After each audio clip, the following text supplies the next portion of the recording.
Hey everyone, Alicia from Budget with Alicia here. Before we get started in our video, I just wanted to say quickly thank you to everyone who has been supporting my channel, leaving comments, liking my videos, subscribing, all that kind of stuff. It means so much to me. If you want to get some additional content instead of just a few videos every couple weeks, then make sure to follow me on Instagram as well as on TikTok. They are both Budget with Alicia as well as here. So make sure to do that. But I will be starting to do some more content on here as well. So if there's anything you'd like to see, make sure to leave a comment down below or message me on Instagram or something and just let me know if there's anything you'd like more clarification on or you'd want a video on about the process or anything like that. I am a cash budgeter.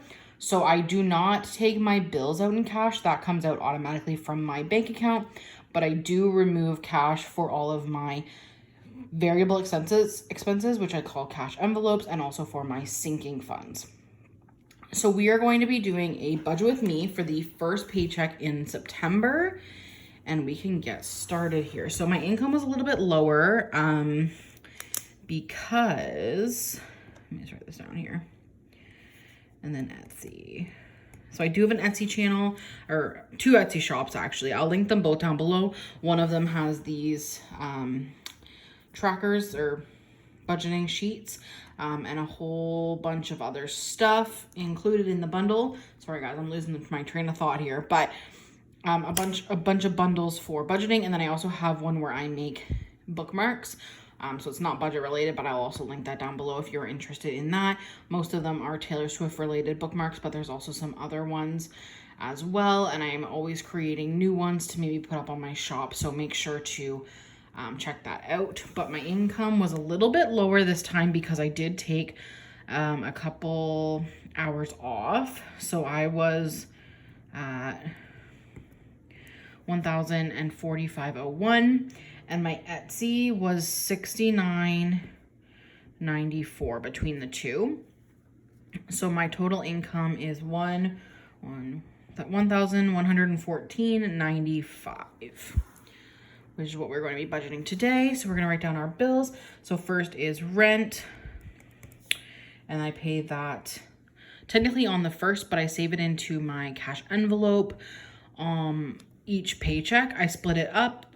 So the first paycheck in the month, I do $100 because it's typically a little bit more. There's usually a few more bills in my first pay period than my second. So I owe my grandparents, I live with my grandparents. So I give them $220 per month for rent. So I do 100 one pay period, and then 120 the next. So we're gonna do 100 this time. My cell phone is $80.99, and when I'm filming this I actually already paid that, but that's okay. So for my retirement account, I forget what day that comes out actually, it's $125 bi-weekly. For therapy, I do see a therapist, and I encourage a lot of people to also see one if you would like to. I think it's super beneficial to a lot of people, and I have been loving going, so I'm super excited about that. But it is $113 with tax, and then I e-transfer it, so there is a $1.50 e-transfer fee. I do get rebated at the end of the month, but I just include it just so that I'm not short money. My life insurance is $73.04. My car insurance is $99.53. Now this is the month that it changes, and I know it's going down, but I don't know the exact amount. So I budgeted my normal amount, and then after this time, like on the 21st, I will then know what the new payment is, because mine changes September every year. And then credit card, I'm sorry, I'm so shaky for some reason. I'm gonna put $25 onto my credit card. So the total for bills is $618.06. So like I said, most of my bills are in my first pay period of the month. That's usually how it falls. And so because of that, I do a lot better with my saving and stuff in my second pay period, which is why some things are a little bit lower, because I do have quite a bit of bills in my first pay period. So we'll do the cash envelope. So we have groceries. And we are going to do 40 this time for eating out. We are going to do 30 for gas. We are going to do 60 like normal for spending. We are going to do $10 for household.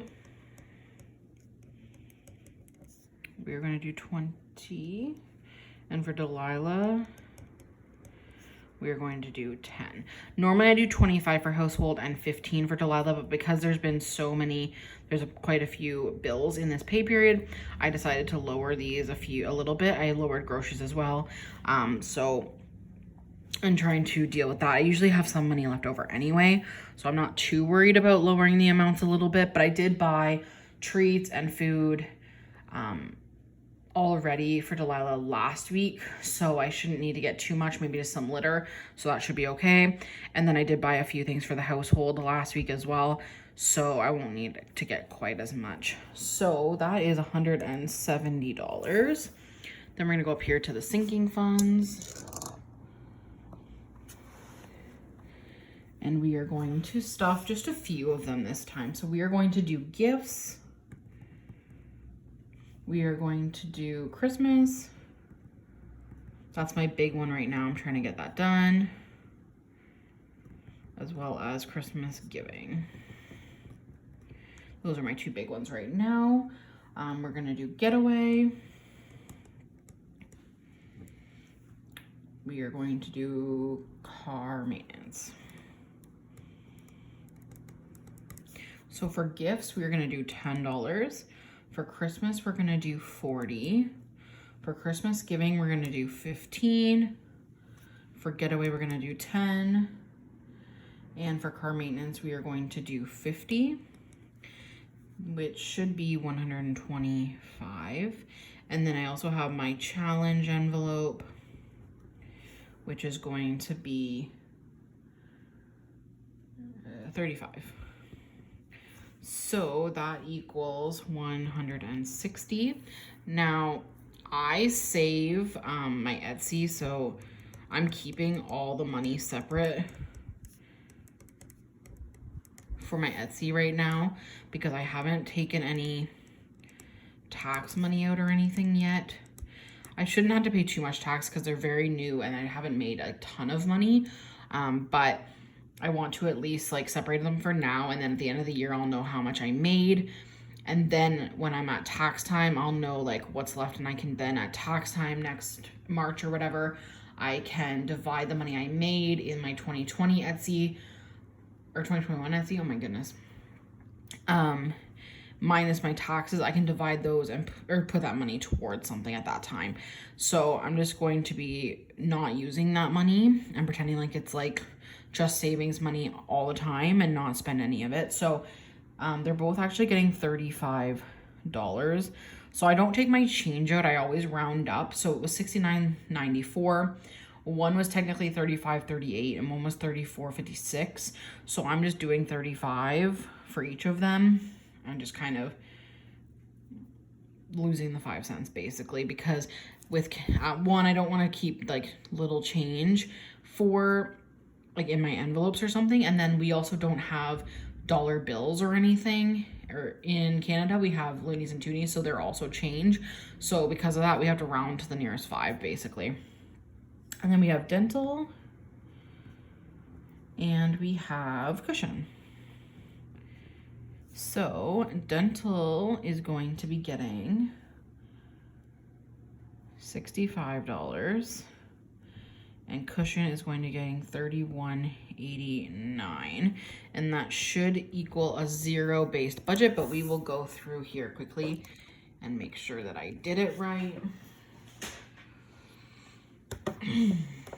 So way here so you can see it.